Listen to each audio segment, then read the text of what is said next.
Assalamualaikum warahmatullahi wabarakatuh. Salam sejahtera untuk kita semua. Shalom.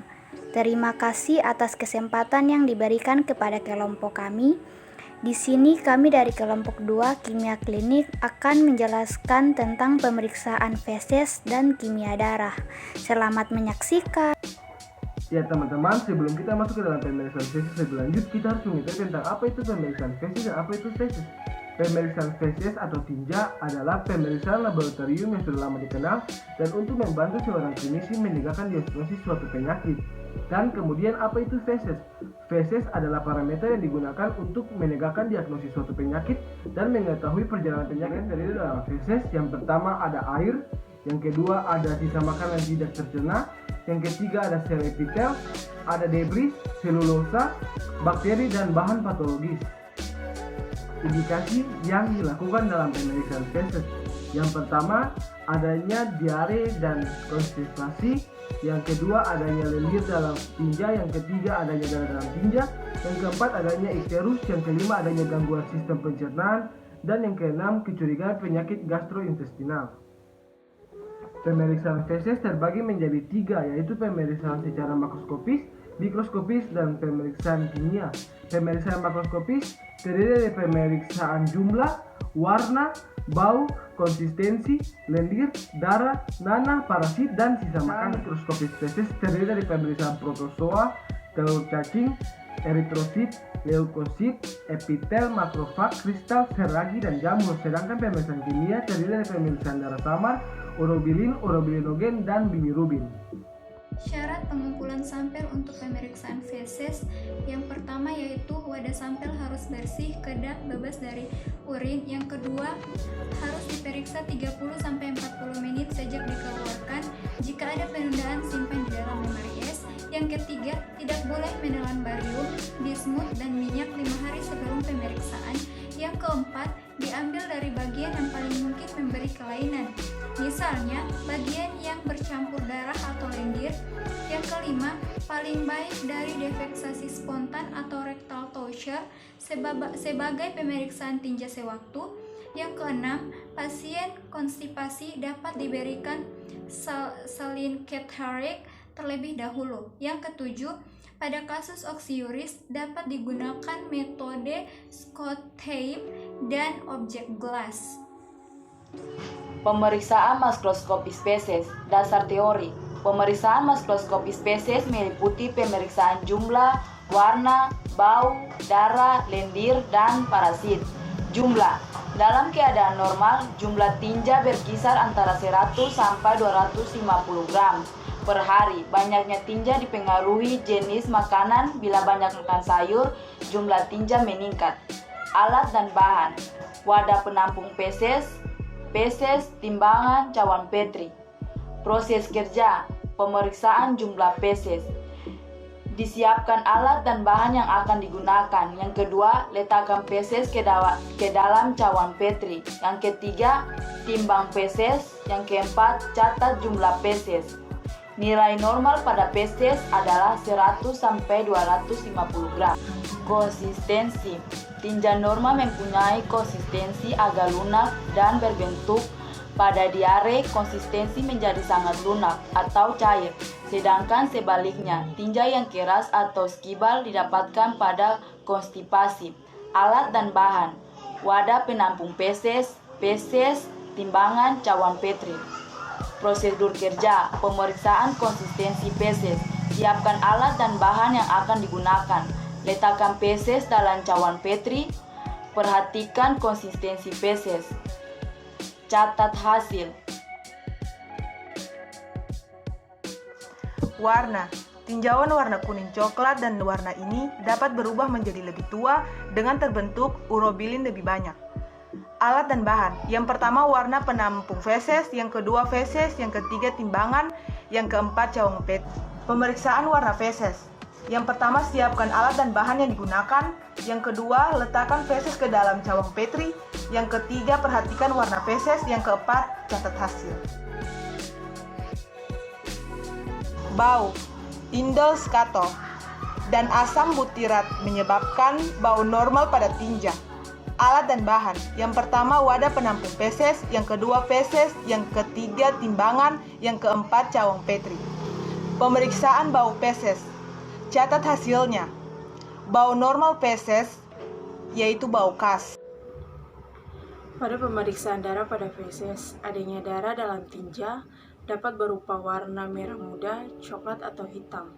Darah itu mungkin terdapat dari bagian luar tinja atau bercampur dengan tinja. Pada perdarahan proksimal, saluran pencernaan darah akan bercampur dengan tinja dan warna menjadi hitam. Hal itu disebut melena pada tukak lambung atau varises dalam esofagus. Pada perdarahan di bagian distal, saluran pencernaan darah terdapat di bagian luar tinja yang berwarna merah muda yang dijumpai pada hemoroid atau karsinoma rektum. Semakin proksimal, sumber perdarahan semakin hitam warnanya. Alat dan bahan yang akan digunakan yang pertama, wadah penampung feses, timbangan, dan cawan Petri. Cara kerja yaitu yang pertama, siapkan alat dan bahan yang akan digunakan. Yang kedua, letakkan feses ke dalam cawan Petri. Yang ketiga, perhatikan darah pada feses. Yang keempat, catat hasil, normalnya tidak terdapat darah. Pemeriksaan lendir pada feses. Dalam keadaan normal, didapatkan sedikit sekali lendir dalam tinja.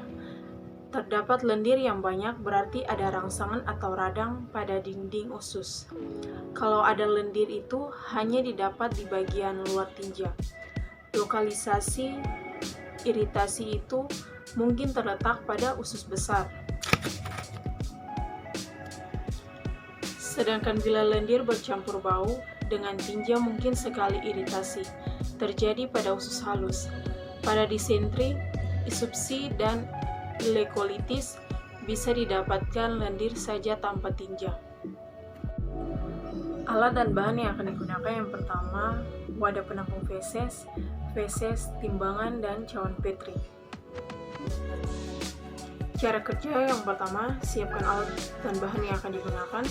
Yang kedua, letakkan feses ke dalam cawan Petri. Yang ketiga, perhatikan lendir pada feses. Yang keempat, catat hasil.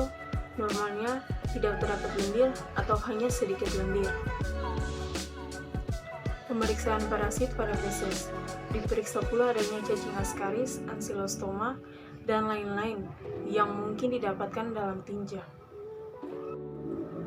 Alat dan bahan yang akan digunakan yang pertama, wadah penampung feses, timbangan, dan cawan Petri. Cara kerjanya, siapkan alat dan bahan.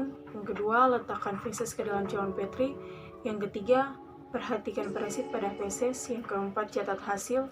Normalnya tidak terdapat parasit. Dasar dari pemeriksaan makroskopis yang terpenting adalah pemeriksaan terhadap protozoa dan telur cacing. Protozoa biasanya didapati dalam bentuk kista bila konsistensi tinja cair baru didapatkan bentuk tropozoid. Telur cacing yang mungkin didapatkan yaitu Ascaris lumbricoides, Necator americanus, Enterobius vermicularis, Trichuris trichulia, Stromoides, Tricolaris, dan sebagainya.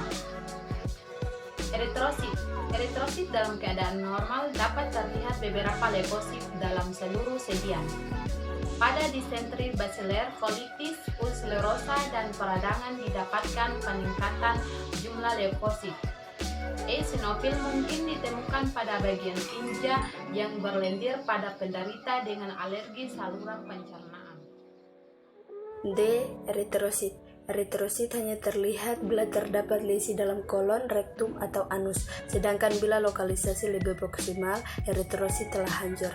Adanya eritrosit dalam tinja selalu berarti abnormal. F. Epitel. Dalam keadaan normal dapat ditemukan beberapa sel epitel, yaitu sel yang berasal dari dinding usus bagian distal. Sel epitel yang berasal dari bagian proksimal jarang terlihat karena sel ini biasanya telah rusak. Jumlah sel epitel akan bertambah banyak jika ada perangsangan atau peradangan dinding usus bagian distal.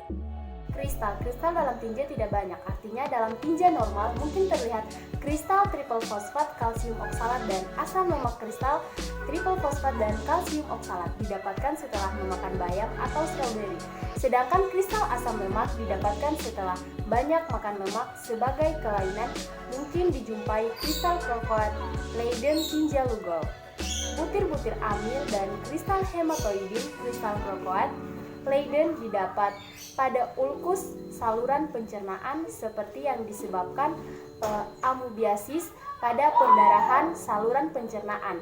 Mungkin didapatkan kristal hematoidin. Sisa makanan hampir selalu dapat juga ditemukan pada keadaan normal, tetapi dalam keadaan tertentu jumlahnya meningkat, dan hal ini dihubungkan dengan keadaan abnormal. Sisa makanan sebagian berasal dari makanan, daun-daunan, dan dari hewan seperti serat otot, serat elastis, dan lain-lain. Larutan jenuh Sudan 3 atau 4 dipakai untuk menunjukkan adanya lemak netral seperti pada serat Norway. Sisa makanan ini akan meningkat jumlahnya pada Dan bahan yang pertama wadah penampung feses, yang kedua feses, yang ketiga larutan elosi atau logo, yang keempat asam asetat 10%, dan yang kelima larutan gram 0,9% atau NaCl 0,9%, yang keenam kaca objek, dan yang ketujuh duduk bersih. Prosedur kerja: pemeriksaan mikroskop feses dengan menggunakan elosi atau logo. Tujuan: menggunakan elosi atau logo untuk mencari protozoa dan telur cacing.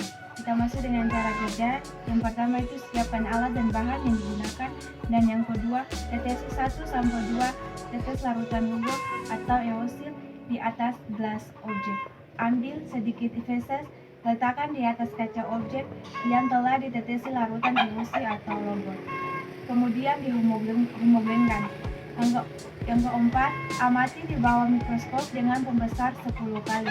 Dan yang terakhir, catatan hasil. Pemeriksaan mikroskopis feses dengan menggunakan larutan asam asetat 10%. Tujuan menggunakan larutan asam asetat 10% untuk melihat leukosit agar lebih jelas di dalam feses. Cara kerja: yang pertama, disiapkan alat dan bahan yang digunakan. Yang kedua, tetesi 1-2 tetes larutan asam asetat 10% di atas kaca objek. Yang ketiga, ambil sedikit feses, letakkan di atas kaca objek yang telah ditetesi larutan asam asetat 10%, kemudian homogenkan. Yang keempat, amati di bawah mikroskop pembesaran 10 kali. Dan yang kelima, catatlah hasil. Pemeriksaan mikroskopis feses dengan menggunakan larutan garam 0,9%. Tujuan menggunakan larutan asam asetat 10% untuk melihat unsur-unsur lain selain yang biasanya dipakai untuk pemeriksaan rutin. Cara kerja: yang pertama, disiapkan alat dan bahan yang digunakan. Yang kedua, tetesi 1-2 larutan garam 0,9% di atas kaca objek. Yang ketiga, ambil sedikit feses, letakkan di atas kaca objek yang telah ditetesi larutan garam 0,9%, kemudian homogenkan. Yang keempat, amati di bawah mikroskop dengan pembesaran 10 kali. Dan yang kelima, catatlah hasil. Tujuan pemeriksaan asam urat yaitu untuk mengetahui kadar asam urat seseorang. Pemeriksaan asam urat dapat dilakukan dengan menggunakan serum atau plasma heparin maupun urin. Spesimen berupa serum atau plasma heparin diambil dari 3-4 ml darah yang berasal dari pembuluh vena, kemudian dimasukkan ke dalam tabung tertutup. Kadar asam urat dalam serum atau plasma dapat diukur dengan metode kolorimetri menggunakan fotometer. Serum yang akan digunakan harus disentrifus terlebih dahulu untuk mencegah terjadinya hemolisis. Penyakit asam urat digolongkan menjadi 2, yaitu penyakit gout primer, yaitu kombinasi faktor genetik dan hormonal yang menyebabkan gangguan metabolisme yang dapat mengakibatkan meningkatnya produksi asam urat, atau bisa juga disebabkan karena berkurangnya pengeluaran asam urat dari dalam tubuh. Yang kedua, penyakit gout sekunder. yaitu meningkatnya produksi asam urat karena nutrisi, mengonsumsi makanan dengan kadar purin yang tinggi. Prinsipnya adalah asam urat dioksidasi enzim urikase membentuk alanton, CO2, dan peroksida. Dengan bantuan enzim peroksida yang terbentuk akan bereaksi dengan 4 amino, antipirin, dan 3,5 diklorosulfonat membentuk senyawa yang berwarna merah muda.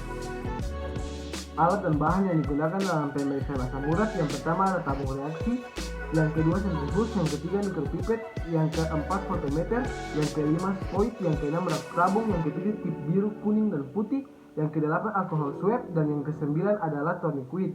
Bahan yang digunakan adalah sampel darah yaitu serum, kemudian dengan reagen asam urat. Prosedur pemeriksaan asam urat yang pertama siapkan alat dan bahan, yang kedua lakukan tindakan flebotomi, yang ketiga jika darah sudah diambil masukkan ke dalam tabung reaksi, dan yang keempat tarik dalam tabung reaksi di sentrifuge selama 5 menit dengan kecepatan 3000 rpm. Kemudian persiapan reagen. Reagen 1 dan reagen 2 dibuat dengan skala perbandingan 4:1 sebagai reagen kerja dan blanko. Contohnya, jika reagen 1 2000 mikron, maka reagen 2 500 mikron. Kemudian, siapkan 3 buah tabung reaksi dan beri label blanko, tanda, dan sampel.